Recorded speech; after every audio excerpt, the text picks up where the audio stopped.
अब अब hello guys, welcome to एजुगिरी। I hope all you are doing great. आप सब ठीक हो गए, मैं उम्मीद करती हूँ। ठीक है ना। तो 6 PM पे हर रोज़ दो हिंदू एनालिसिस होता है। तो कल का जो एनालिसिस है दैट इज़ 23rd मई और 24th मई का एनालिसिस मैं एक साथ करूँगी। प्रॉबली 23rd मई की इवनिंग को या 24th को वो होगा, right. Because my grandmother has died and उनके रिचुअल्स चल रहे हैं and I have to be part of it. That is why. तो इसलिए आज का एनालिसिस हो ही रहा है। हमारा बैकलॉग सिर्फ 13th मई का रह गया है, बाकी सारा हमने ख़त्म कर दिया है, तो कोई टेंशन लेने वाली बात नहीं है। तो बने रहिए इस चैनल पर and do like this video, do subscribe to our channel and also do comment कि आपको ये एनालिसिस कैसा लगता है। ठीक है ना। एंड अगर कोई रिकमेंडेशन है तो वो भी आप दे सकते हैं। चलिए स्टार्ट करते हैं 22nd मई का एनालिसिस। फर्स्टली, अब देखो यार, यहाँ पर किस चीज़ से रिलेटेड बात हो रही है। अरविंद केजरीवाल को अरेस्ट किया गया था। ठीक है ना। किसके अंदर, किस लॉ के अंदर अरेस्ट किया गया था अरविंद केजरीवाल को, फटाफट से साइड नोट में लिख लेंगे। ठीक है, रेड से नहीं लिखेंगे, साइड नोट में लिख लेंगे। हमें पता है अरविंद केजरीवाल को अरेस्ट किया गया था और आज की डेट में वो बेल पर है। अरविंद केजरीवाल को अरेस्ट क्यों किया गया था? सबसे पहले तो वो कौन है? सीएम ऑफ दिल्ली है। अरेस्ट किया गया था एक्साइज पॉलिसी के केस में, उसमें कुछ गड़बड़ी हुई है, हो रखी है एक्साइज पॉलिसी में। अल्कोहल की जो पॉलिसी होती है उसके अंदर फेवर दिया हुआ है किसी को, और ईडी ने, मतलब इन्फोर्समेंट डायरेक्टोरेट ने, PMLA act that is prevention of money laundering act के अंदर इनको अरेस्ट किया था। ठीक है ना। और इनको बेल मिल गई। बेल का रीज़न सुप्रीम कोर्ट ने क्या दिया है कि लोकसभा के इलेक्शन जो होते हैं वो इतने दिनों बाद, इतने सालों बाद आते हैं, तो इनको इलेक्शंस में कैंपेन करने का पूरा हक है अरविंद केजरीवाल को। अब ये सिमिलर सिचुएशन एक और सीएम पे आती है जो अपनी सीएम की गद्दी छोड़ चुके हैं। He is no more the CM of Jharkhand, उन्होंने अपनी गद्दी किसी और को दे दी है। बट वो भी कह रहे हैं कि मुझे इलेक्शन के लिए कैंपेन करना है, बट यहाँ पे सुप्रीम कोर्ट उनको बेल देने के लिए नहीं राजी हो रही है, नहीं अग्री हो रही है, और ये पॉइंट बहुत ज़्यादा क्रिटिसाइज किया जा रहा है। ठीक है ना। अब यहाँ पर इसको पढ़ते हैं। Supreme court ask if arrest can be called invalid after cognizance of case. Cognizance का मतलब क्या है? Has taken note of, judiciary ने उसका नोट ले लिया है, देख लिया है कि हाँ भाई इसको अरेस्ट कर लिया गया है, ये सब कुछ है, मतलब स्पेशल कोर्ट ने देखा। एंड स्पेशल कोर्ट कह रहा है कि प्राइमा फेसाई गिल्टी है। प्राइमा फेसाई का मतलब क्या होता है? प्राइमा फेसाई का मतलब अगर ऊपर ऊपर से केस को देखा जाए तो लग रहा है कि यार इस पर्सन ने ये चीज़ करी है, राइट। तो हेमंत सोरेन के केस के अंदर अब ये हो गया है। तो सुप्रीम कोर्ट लिख लेते हैं, supreme court hearing hearing plea bail application of Jharkhand CM, Jharkhand CM Hemant Soren. ठीक है ना। तो फैक्ट्स बिल्कुल सेम है, अरविंद केजरीवाल वाले केस के ही हैं। इनको भी मनी लॉन्ड्रिंग और ये सब में ही अरेस्ट किया गया है, बट यहाँ पे सुप्रीम कोर्ट जो है इनको बेल देने में इंटरेस्टेड नहीं लग रहा है, राइट। तो ये जो है, जो भी बच्चे इंटरव्यू वाले क्वेश्चन के लिए प्रिपरेशन कर रहे हैं, ठीक है ना, इंटरव्यू जो स्लैट का रिजल्ट आ गया है, तो पीआई के अंदर ये क्वेश्चन बहुत ही बढ़िया जचेगा। ठीक है ना। अरविंद केजरीवाल की जो अरेस्ट और बेल हुई उसके ऊपर, और हेमंत सोरेन को जो बेल नहीं मिल रही है इसके ऊपर, राइट। तो चलिए आगे चलते हैं। अब but then the special court ने कॉग्निजेंस ले रही है। ठीक है, हमें बस इतना पता होना चाहिए कि ये केस चल रहा है, इससे ज़्यादा डिटेल में हम नहीं जाएंगे। ब्रिजभूषण कौन है? ठीक है, ब्रिजभूषण जो है वो रेसलिंग फेडरेशन ऑफ इंडिया के चीफ हुआ करते थे, और अब वो नहीं है चीफ। ठीक है, और उनके अगेंस्ट सेक्सुअल असॉल्ट की, लड़कियों के साथ कुछ गलत काम किया है, मोलेस्ट किया है लड़कियों को, ये एलिगेशन। और दिल्ली कोर्ट कह रहा है कि हमें लग रहा है कि इन्होंने ये चीज़ करी है, कुछ तो गलत हुआ है। ठीक है ना। तो यहाँ पर हमें पता होना चाहिए कि ब्रिजभूषण शरण सिंह कौन है। ठीक है ना। तो ये लिख लेंगे, ब्रिजभूषण शरण सिंह कौन है। तो ब्रिजभूषण शरण सिंह जो है वो former former wrestling former former former wrestling federation of India के चीफ हैं। ठीक है ना। और उनके against allegations of sexual assault last year बहुत ज़्यादा प्रोटेस्ट हुई थी। ठीक है ना। और तो अब देखते हैं क्या होता है। बस हमें इतना ही पता होना चाहिए कि ये कौन है और क्या चल रहा है इनके अगेंस्ट, बस। उसके बाद आगे चलेंगे, एएमयू कॉन्फ्रेंस। अब ये बहुत ज़्यादा इंपॉर्टेंट है, इसको ग्रीन मार्क कर लेंगे पहले ही। क्वेश्चन लिखने से पहले हर किसी के पास ग्रीन पेन होना चाहिए। इंपॉर्टेंट चीज़ें जो है ना वो यहीं पे क्लास में ही रट लिया करो। AMU that is Aligarh Muslim university, इसी से मुझे याद आया, हमने मॉक टेस्ट लॉन्च कर दिया अलीगढ़ मुस्लिम यूनिवर्सिटी के, अगर अभी तक आपने नहीं खरीदे हैं तो आप खरीद सकते हैं। तो AMU conference explores AI generated teaching methods, ठीक है ना, एआई जनरेटेड टीचिंग मेथड्स को एक्सप्लोर कर रहे हैं। तो यहाँ पे लिखेंगे AMU conference, AMU conference explores, explores AI generated teaching methods, ठीक है ना। Aligarh Muslim University, Aligarh Muslim University organized a special conference, ठीक है ना, organize communication specialist and linguistic explore the area of study, ठीक है ना। और artificial AI generated teaching methods के बारे में इन्होंने बात करी। बस हमें इसमें ज़्यादा रिपीटेशन हो जाएगा। बट ये कॉन्फ्रेंस किसने स्पॉन्सर करी थी? Conference was sponsored by, conference was sponsored by Indian Council of Social Science Research, ठीक है ना। तो ये बहुत ज़्यादा इम्पॉर्टेंट क्वेश्चन है, कुछ अलग चीज़ हुई है अलीगढ़ मुस्लिम यूनिवर्सिटी के अंदर, ठीक है ना। उन्होंने क्या करने की कोशिश करी है अलीगढ़ मुस्लिम यूनिवर्सिटी में, एएमयू में जो कॉन्फ्रेंस हुई है, एआई जनरेटेड टीचिंग मेथड्स को स्टडी करने की कोशिश करी है, और यहाँ पर Indian council of social science research ने इसको स्पॉन्सर किया। ये तीनों ही चीज़ें बहुत इंपॉर्टेंट है, कि डब्बे में हटा रही हूँ क्योंकि क्लैरिटी नहीं आ रही है नोट्स में। चलिए आगे चलिए। कर्नाटका मैंडेट्स, अब ये अगेन इंपॉर्टेंट क्वेश्चन है, ग्रीन पेन से सबसे पहले इंपॉर्टेंट लिख लेंगे, ठीक है ना। हलवा क्वेश्चन है। क्या क्वेश्चन है? हलवा। यार मैं ना तुम्हें एक कमेंट पढ़ाना चाहती हूँ। एक बच्चे ने बड़ा सही कमेंट लिखा है हमारे करंट अफेयर्स पे। तो किसी बच्चे ने, सॉरी मैं बीच बीच में ऐसी बात कर रही हूँ, बात कर लेते हैं, 2 मिनट दो बस, ठीक है। तो एक बच्चे ने मैसेज किया, तुम्हारा पेपर कैसा हुआ, वीडियो करी हुई थी जामिया की, तो उसने पूछा तुम्हारा पेपर कैसा हुआ पेपर के बाद। तो वो बच्चा कहता है कि पेपर अच्छा हुआ, और जिन्होंने इनसे मतलब लॉगिरी एजुगिरी से करंट अफेयर्स पढ़ी होगी ना, उसके तो मज़े हैं। और अच्छा लगा पढ़कर, क्योंकि इतनी मेहनत करती हूँ करंट अफेयर से रिलेटेड। बट हाँ, चलिए। Karnataka mandates 33% quota for women in all outsource job, outsource job के अंदर 33% कोटा है, ठीक है। किसमें? कर्नाटका ने ये कोटा दिया है। तो आइए लिखते हैं इसको। Karnataka mandates, Karnataka mandates, mandatory बना दिया मतलब ज़रूरी, mandates 33% quota, 33% quota for women in all outsourced jobs, ठीक है ना। जितनी भी आउटसोर्स जॉब्स हैं उसके अंदर 33% कोटा कौन दे रहा है? कौन सी स्टेट दे रही है? Karnataka.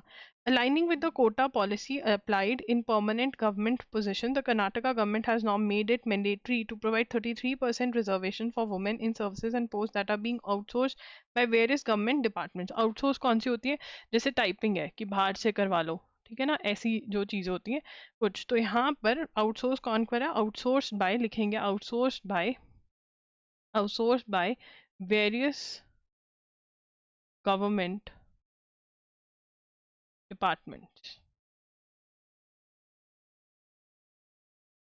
Reservation is within, reservation is within quota stipulated, stipulated for SC, ST and OBC communities in government outsourced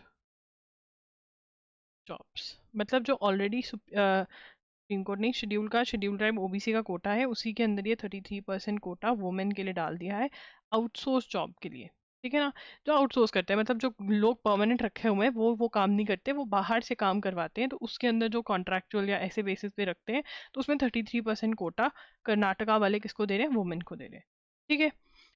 उसके बाद रीसेंट इवेंट्स, अब यार यहाँ पर आपको सोनम वेंगचुक जो है उनका नाम याद रखना होगा, क्योंकि वो बहुत ज़्यादा न्यूज़ में रहते हैं। सोनम वेंगचुक जो हैं वो क्लाइमेट एक्टिविस्ट हैं, ठीक है ना, लद्दाख में रहते हैं, तो यहाँ पर 2-3 पॉइंट्स लिख लेते हैं। क्लाइमेट एक्टिविस्ट हैं, लद्दाख के रहने वाले हैं।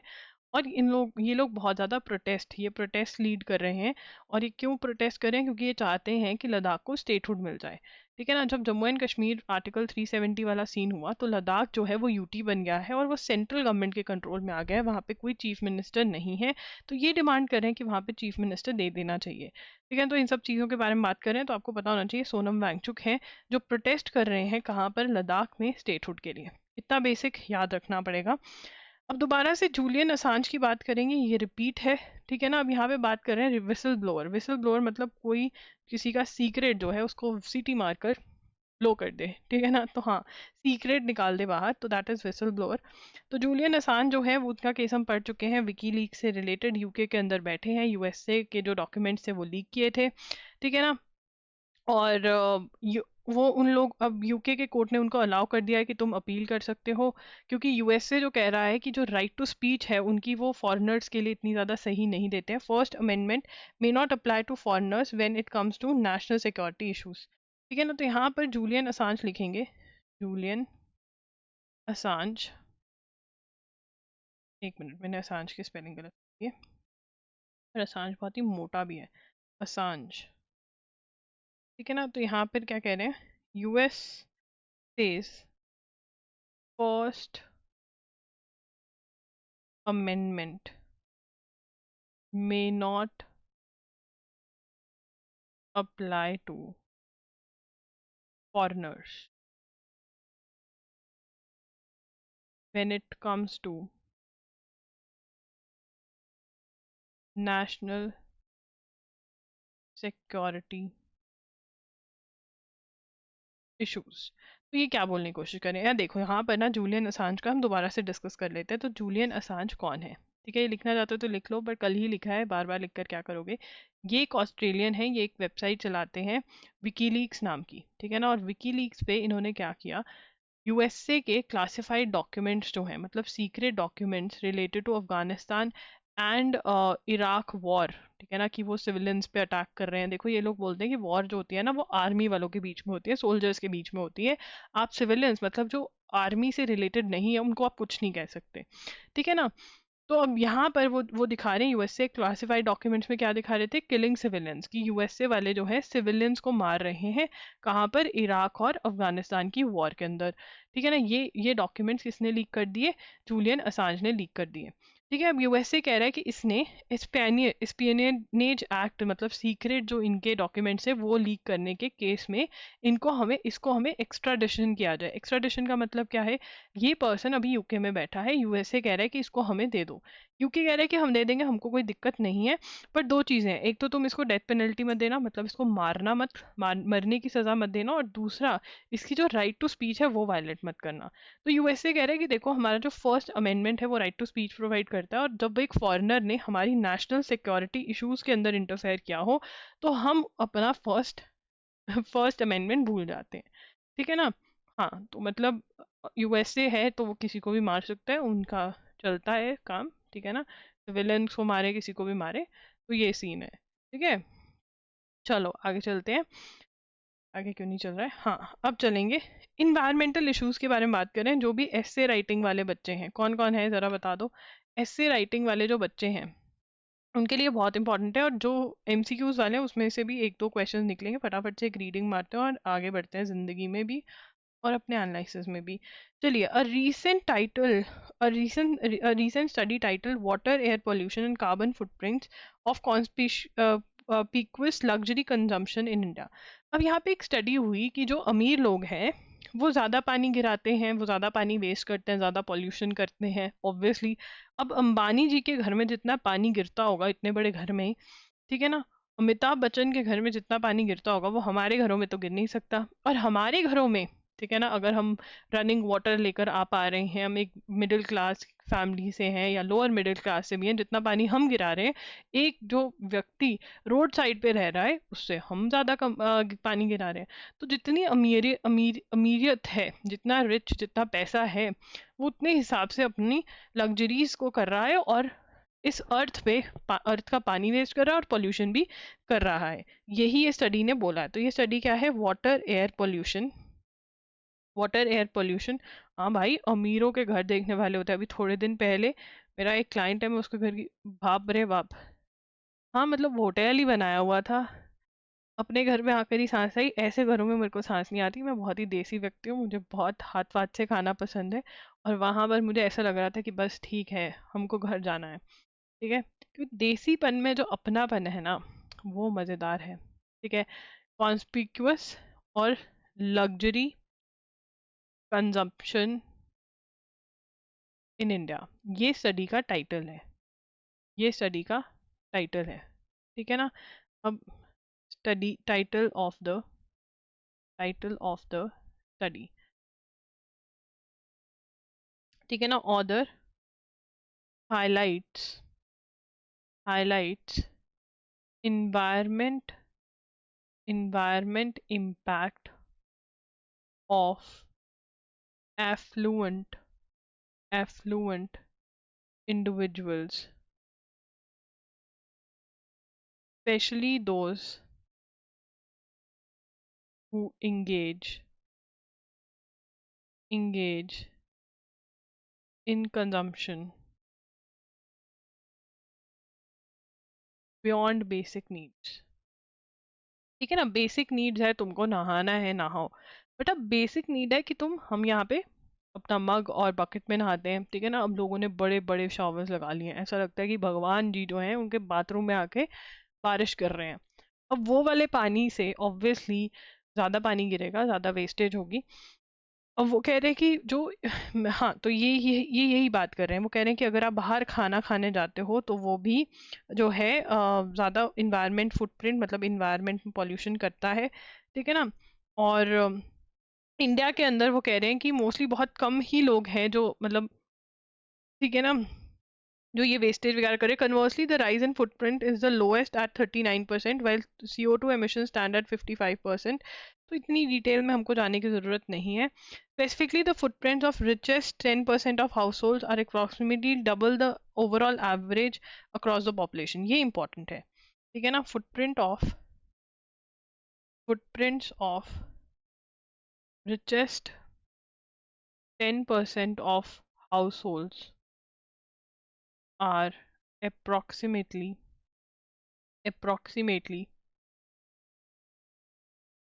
double the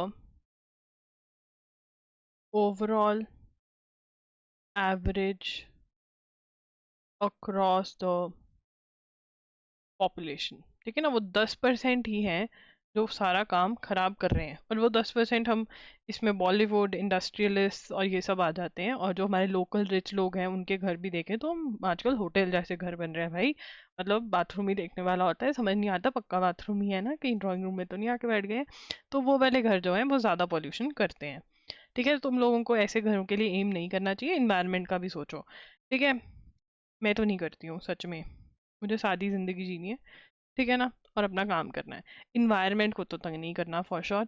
joint culture in the armed forces is way forward CDS। अब यार देखो, यूक्रेन रशिया की वॉर हो गई, ठीक है ना, इसराइल हमास की वॉर हो गई।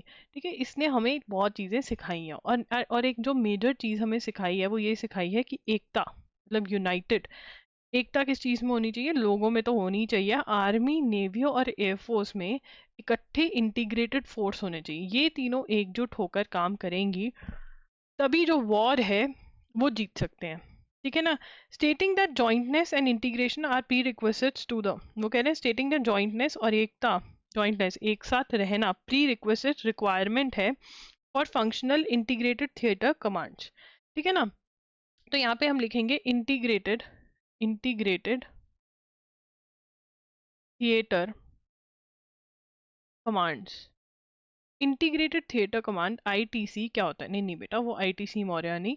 यहाँ पे इंटीग्रेटेड थिएटर कमांड, जिसके अंदर तीनों आर्मी, नेवी, एयरफोर्स एक साथ आ जाती हैं, जिनको थिएटर कमांड्स भी बोला जाता है। ठीक है ना, जिनको क्या बोला जाता है? Integration of 3 forces. ठीक है ना, कौन सी 3 फोर्सेस? जो मैंने यहाँ लिखी हुई है, इनको लिख लो, मैं दोबारा नहीं लिखूंगी। उसके बाद दूसरा क्या है? ठीक है, यहाँ पर चीफ डिफेंस स्टाफ कौन है? चीफ डिफेंस स्टाफ CDS कौन है? ये क्वेश्चन बहुत ही पेपरों में आ चुका है और अभी भी आता रहता है। तो जनरल अनिल चौहान, ये बहुत ही इंपॉर्टेंट PYQ है। आई थिंक इस बार जामिया में भी आया हुआ था। This is a PYQ, please इसको रट लीजिए। ठीक है ना। अब यहाँ पे आर्म्ड फोर्सेस जो हैं वो एक साथ होनी चाहिए। The creation of command will separate operational function raise train sustain. ठीक है ना। Operational function from the raise train sustain and other administrative function will allow greater focus on operational commander to matters of security. ठीक है। अब यहाँ पे जो 22nd, ये कहाँ पर बोल रहे थे? 22nd major general Sameer Sinha memorial lecture में बोल रहे थे, जो United Service Institution of India ने ऑर्गेनाइज किया था। ये क्वेश्चन आना बहुत ही डिफिकल्ट है, बट एक बार रीडिंग मार लेंगे तो हमारे लिए सही रहेगा। हमको जो टाइटल के अंदर हमने पढ़ा है वो ज़्यादा इंपॉर्टेंट है, और जो सेकंड पॉइंट बना है वो ज़्यादा इंपॉर्टेंट है। अब ये क्या बात कर रहे हैं? ये बात कर रहे हैं जॉइंटनेस 2.0 की। ठीक है ना। ये कह रहे हैं कि जॉइंटनेस 2.0 क्या है कि तीनों, डेवलपिंग अ जॉइंट कल्चर, लिखेंगे developing a joint culture in armed forces in armed forces is the way forward. ठीक है ना। मतलब इन सबको तीनों को एक साथ चलना पड़ेगा। ठीक है ना। जो इंडिया की तीन स्ट्रॉन्ग चीजें हैं, एयरफोर्स आर्मी, उन सबको एक साथ चलना पड़ेगा। ये जॉइंटनेस 2.0 है। कोई दिक्कत नहीं आने वाली इसमें, आनी ही नहीं चाहिए। मैंने तुम्हें पढ़ाया कि इंटीग्रेटेड थिएटर कमांड्स क्या होती हैं, ITC जिसको बोला जाता है। ये तीनों एयरफोर्स, आर्मी, नेवी, एयरफोर्स एक साथ आ जाएगी। अभी हम देखते हैं जहाँ आर्मी का कंटोनमेंट है वहाँ आर्मी का, जहाँ नेवी बैठे वहाँ नेवी है, एयरफोर्स। अब हम देखेंगे तीनों का एक साथ, उसको क्या बुलाया जाएगा? इंटीग्रेटेड थिएटर कमांड्स, या थिएटर कमांड्स भी बुलाया जाएगा। चीफ डिफेंस स्टाफ कौन है जो इन्हीं तीनों को अब वो देखेंगे? जनरल अनिल चौहान है। ठीक है ना। ये जो है ये याद कर सकते, बहुत बढ़िया बात है। नहीं कर सकते तो और भी बढ़िया बात है। जॉइंटनेस 2.0 क्या है कि जॉइंट कल्चर लेकर आना। जॉइंट कल्चर को किसकी तरफ हिंट करें? वही एयरफोर्स, नेवी और आर्मी को, जो एक साथ रहना है, उस चीज के बारे में ये बात कर रहे हैं। ठीक है। अब आगे चलेंगे। AC halts project in Himalayas over single window clearances. वो कह रहे हैं कि देखो यार, हिमालयाज जो हैं ये बहुत ही ज़्यादा फ्रजाइल हैं। फ्रजाइल मतलब बहुत ही ज़्यादा कमज़ोर हैं, वीक हैं। आप ऐसे ही नहीं होटल्स बना सकते, एक जगह से परमिशन ली और चलो हो गया। तो रोक दिया है यहाँ पर। उन्होंने क्या बोला? इकोलॉजिकली फ्रजाइल का मतलब क्या होता है? इकोलॉजिकली फ्रजाइल का मतलब इन्वायरमेंट जो है वहाँ का वो बहुत ही वीक है। क्या है हमको ये नोट करना है? बिल्कुल भी नहीं, बस हमको ये पता होना चाहिए। Vice president to represent India at Raisi's funeral. Ibrahim Raisi जो मर गए हैं, जिनकी डेथ हो गई है, प्रेसिडेंट ऑफ ईरान थे ये, वहां पर इंडिया को कौन रिप्रेजेंट करेगा? Vice president Jagdeep Dhankhar. This is a important question. ठीक है ना। जब क्वीन की डेथ हुई थी UK के अंदर तो कौन गया था? ये क्वेश्चन पेपर्स में देखा गया था, तो उसी लेवल का ये क्वेश्चन है। तो यहाँ पे लिख लेंगे वाइस प्रेसिडेंट जगदीप जगदीप धनकर will represent India in Iran in official ceremony of death of president and foreign minister। तो ये तो हमें पता है फॉरेन मिनिस्टर और FM कौन है। Vice president of India Shri Jagdeep धनकर will pay the visit on 22nd May 2024 to attend official ceremony to pay condolences on the tragic demise of HE President Dr. Sayyid Ibrahim Raisi। अब यहाँ पे doctor Syed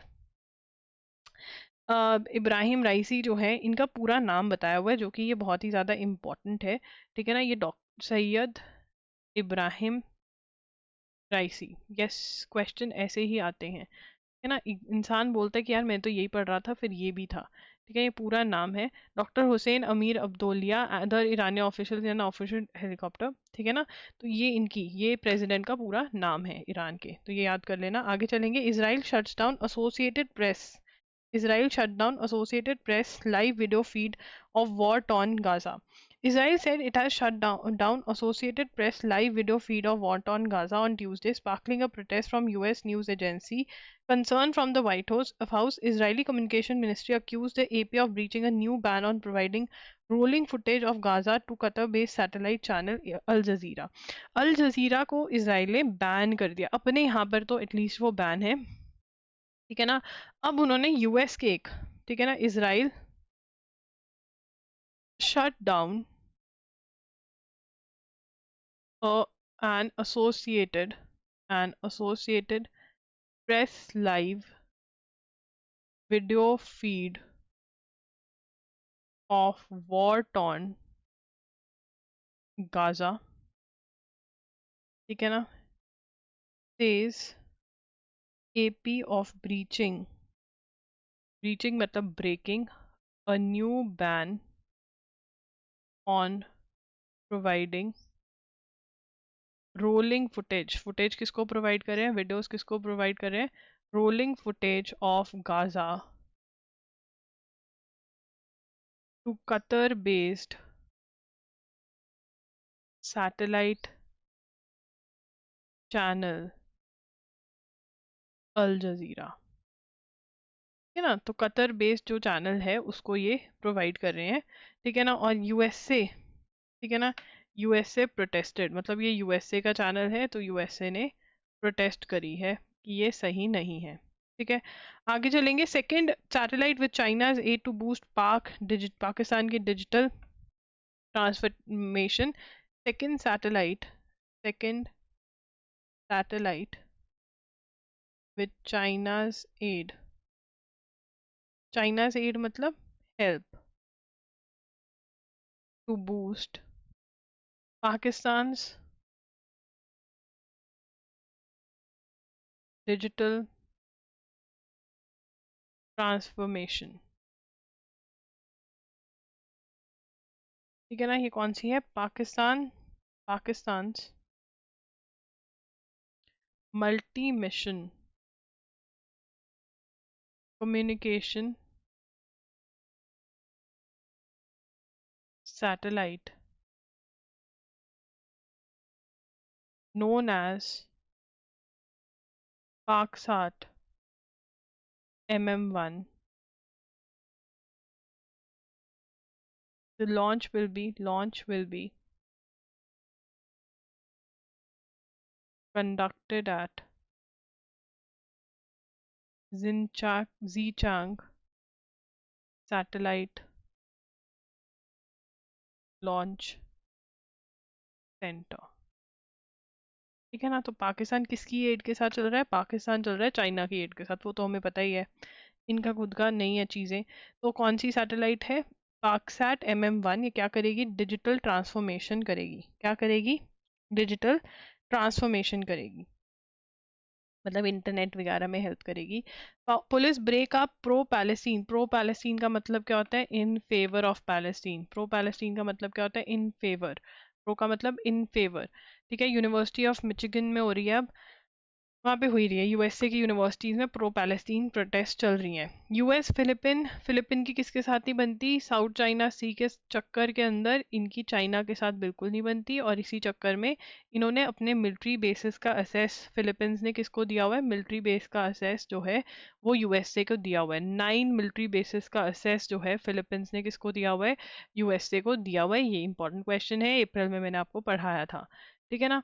अब यहाँ पे क्या कर रहे हैं, US to train Philippine people, Philippines, ढंग से लिख लूँ यार। एक तो ना मेरी फिजियोथेरेपी ने कहा है कि झुका कर नहीं पढ़ाना है, फिर मेरे को बोर्ड बनाना पड़ रहा है एक तरह से। US Philippines, US to train Philippines operate nuclear power plants. Nuclear power plants कैसे ऑपरेट करना है ये सिखाएंगे, ठीक है। और अंडर डी स्कॉलरशिप एक्सचेंज, ये बस इतना ही याद रखना है, बाकी तो बहुत ज़्यादा हो जाएगा, इतना हमको नहीं चाहिए, ठीक है। उसके बाद आगे अगर हम चलें तो loggery.in पर, अगर आपको नहीं पता है, EMU के मॉक टेस्ट लॉन्च हो गए हैं, अलीगढ़ मुस्लिम यूनिवर्सिटी के ठीक है ना। आर्मी इंस्टीट्यूट ऑफ लॉ के भी मॉक टेस्ट वहाँ पे मिल रहे हैं। लखनऊ यूनिवर्सिटी 3 इयर्स और 5 इयर्स मिल रहे हैं। एंड पंजाब यूनिवर्सिटी 3 इयर्स के मॉक टेस्ट जो हैं वो अवेलेबल हैं। ठीक है ना। एंड इन MHCT 5 इयर्स के मॉक टेस्ट भी अवेलेबल हैं। ये सब अपडेटेड है। अपडेटेड करंट अफेयर्स मिलते हैं, 1 शॉट लेक्चर्स करंट अफेयर्स के, जिसमें 7 to 8 आवर्स में आपका 1 फुल मंथ कंप्लीट हो जाता है, और डिजी नोट्स भी आपको इसमें मिल रहे हैं। उसके बाद MCQs अवेलेबल करवाए गए हैं, और यहाँ पर भी ये MCQs मैं ही बना रही हूँ, ऐसा नहीं है कि किसी को भी दे दिया बनाने के लिए। ठीक है, चलिए आगे चलते हैं। What does President Ibrahim Raisi's passing mean for the future of Iran? अब राइसी तो चले गए। द हाईएस्ट इलेक्ट, अब ईरान का जो प्रेसिडेंट है वो क्या क्या करता है ये बता रहे हैं। तो ईरान के जो प्रेसिडेंट हैं, ठीक है ना, the highest elected office in the country is not the most powerful one. ठीक है, प्रेसिडेंट जो है हाईएस्ट इलेक्टेड ऑफिस है, मतलब इलेक्शंस होते हैं, इलेक्ट होते हैं, लोग इलेक्ट करते हैं, बट ये पावरफुल नहीं है। जो प्रेसिडेंट है he is answerable to the supreme leader who is appointed by the body of senior clerics. Clerics क्या होते हैं? एक रिलीजन के जो हेड्स हैं। ठीक है, तो यहाँ पर वहाँ पर जो इस्लाम के हेड्स हैं ईरान में, वो चूज करते हैं कि सुप्रीम लीडर कौन बनेगा, और जो प्रेसिडेंट है वो सुप्रीम लीडर को आंसरेबल होता है ईरान में। The president's main responsibility is to run day-to-day affairs of the country, especially its crisis-ridden sanction hit. अब यहाँ पे ये क्या कह रहे हैं कि प्रेसिडेंट की क्या ड्यूटीज होती हैं? Day to day affairs run करना है, और ये इतना डिफिकल्ट क्यों है? क्योंकि सैंक्शंस लगे हुए हैं। सैंक्शंस का मतलब ये है कि यूएसए जो है इनको किसी भी कंट्री के साथ ट्रेड नहीं करने देता है, और ट्रेड नहीं करने देता है तो इकोनॉमी का बहुत ही ज़्यादा बुरा हाल रहता है, और ऐसे टाइम में काम करना थोड़ा डिफिकल्ट होता है ईरान के किसी भी प्रेसिडेंट के लिए। The president also has to run a delicate foreign policy in a hostile nature. Foreign policy, दूसरी कंट्रीज के साथ रिलेशन जो है, क्योंकि इनके इसराइल इनका दुश्मन है, यूएसए के साथ इनकी बनती नहीं है, और वर्ल्ड में जो भी हो रहा है इनको देख देख कर करना पड़ता है। बहुत सारे टेररिस्ट ग्रुप्स, जो इस्लामिक टेररिस्ट ग्रुप्स हैं, उनकी इनको सपोर्ट रहती है। ठीक है, जैसे कि हमास हो गया, हजबुल्ला हो गया, ये सब यही चला रहे हैं। Ibrahim Raisi the 63-year-old former judiciary chief. अब इब्राहिम राइसी जो थे वो चीफ थे, जुडिशरी चीफ रह चुके हैं, और 2021 में वो प्रेसिडेंट बने थे ईरान के। ठीक है ना। Was doing just that until May 19, 2024 when he was killed in a helicopter crash. And Iran के लिए ये भी दुखद बात है कि ईरान को लग रहा था कि सुप्रीम लीडर ऑफ ईरान जो है वो ओल्ड हो रहे हैं, और ये सुप्रीम लीडर बन सकते थे क्योंकि ये 63 ईयर्स के ही थे। तो ईरान के लिए ये बहुत ही बड़ी बात है। तो यहाँ पर हम लिख लेते हैं president of Iran. President of Iran heading डालेंगे, प्रेसिडेंट ऑफ ईरान। तो यहाँ पर हाईएस्ट प्रेसिडेंट ऑफ ईरान क्या है? Highest elected office, highest elected office in the country, not the most, bracket में लिखेंगे, not the most powerful one. इतना powerful ये नहीं है। क्यों? Because president is answerable, president is answerable to supreme leader. ठीक है ना। And supreme leader is appointed by, who is appointed bye a body of senior clerics। Clerics कौन होते हैं? Religious heads. तो रिलीजियस हेड्स जो हैं वो चूज करते हैं सुप्रीम लीडर, और सुप्रीम लीडर को प्रेसिडेंट जो है वो आंसरेबल होता है। ठीक है ना। अब यहाँ पर अगर हम राइसी के बारे में बात करें, ये तो एक मैप बन गया। इब्राहिम राइसी के बारे में बात करें, जिनके बारे में हम बार बार बात कर चुके हैं। यू नीड टू नो कि वो पावर में कब बने थे प्रेसिडेंट? 2021 में प्रेसिडेंट बने थे, और उससे पहले वो क्या थे? जुडिशरी के चीफ थे। जुडिशरी के चीफ थे। ये दोनों ही पॉइंट्स बहुत ज़्यादा इंपॉर्टेंट है, और ये PYQs भी कह सकते हो। ऐसी सिचुएशन में ये क्वेश्चंस पूछे जाते हैं, और इब्राहिम राइसी की डेथ से 1 question is going to be that, so it is very very important. ठीक है, ये टॉपिक अच्छे से कर लीजिए। आगे चलेंगे। अब यहाँ पे supreme leader already approved first vice president Mohammad Mokhber, तो ये तो हमने पहले ही पढ़ लिया था। ठीक है, इलेक्शंस हैं जून के अंदर वहाँ पर ईरान में। Germany Kroos to retire from football. ठीक है ना। जर्मनी मिडफील्डर टोनी क्रूज जो फुटबॉलर हैं टू रिटायर आफ्टर यूरो 2024। ठीक है ना। तो यहाँ पे लिख लेंगे Toni Kroos German footballer, German footballer to retire, to retire after Euro 2024. ठीक है, चलिए. Who who won the 2014 World Cup with Germany? Okay, ठीक है. नाउ चलिए आगे चलते हैं. Nepal media house chairman arrested. Nepal के जो मीडिया हाउस के चेयरमैन है उनको अरेस्ट कर लिया क्योंकि उन्होंने मिस्टर जो होम मिनिस्टर हैं राबी लैमी चाने, ठीक है, उनके बारे में न्यूज़ बताई थी कि करप्शन में इन्वॉल्व है. ये सब उनको सिटीजनशिप रिलेटेड इश्यूज में उठा लिया गया है. और रूलेट या ऊलेट के लिए जो Rajasthan university law entrance exams के लिए प्रिपेयर कर रहा है उनके लिए इंपॉर्टेंट है. बट अभी ये न्यूज़ में आ जाने दीजिए, अगर ज़्यादा आया तो नोट करेंगे, नहीं तो कोई ज़रूरत नहीं है. तो अभी वर्ल्ड पैरा क्या चल रहे हैं, वर्ल्ड पैरा एथलेटिक्स चैंपियनशिप चल रही है, ठीक है ना.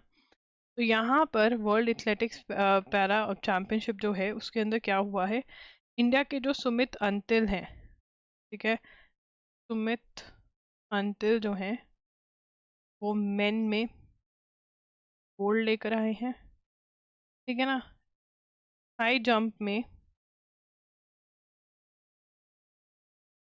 ठीक है ना, एकता. हाई जंप में थिरुवनम नहीं, हाई जंप के अंदर यस, थंगावेलु मेरियप्पन गोल्ड लेकर आए हैं, फर्स्ट आए हैं. और क्लब थ्रो में एकता भयान जो है वो गोल्ड लेकर आई हैं, ठीक है ना. पैरालंपिक्स मतलब जो डिसेबल्ड होते हैं, ठीक है ना, डिसेबल्ड जो होते हैं किसी भी वे में, उनकी गेम्स है, ठीक है जी. तो गाइस कल की बात कर लेते हैं. कल है 23 मई, ठीक है. और कल जो है न्यूज़पेपर मैं ऐसा करूँगी, मैं टाइम निकाल के उसको मार्क करके आपको अपने व्हाट्सएप पे डाल दूंगी, क्योंकि अगर टेलीग्राम पे डाला तो वो चैनल पे कॉपीराइट आ जाता है. व्हाट्सएप ग्रुप जो है उसका लिंक मैं प्रोवाइड कर दूंगी कमेंट्स में, याद दिला देना मुझे. तो 23 का तब डल जाएगा, और 24 का मैं ट्राई करूंगी कि मैं कर दूं, ठीक है, एनालिसिस. नहीं तो 23 और 24 का एक साथ होगा, आपको टेंशन लेने की ज़रूरत नहीं है. दैट्स इट, एजुगिरी साइनिंग ऑफ. आपको एनालिसिस कैसा लगा ज़रूर बताना इन द कमेंट्स. बाय.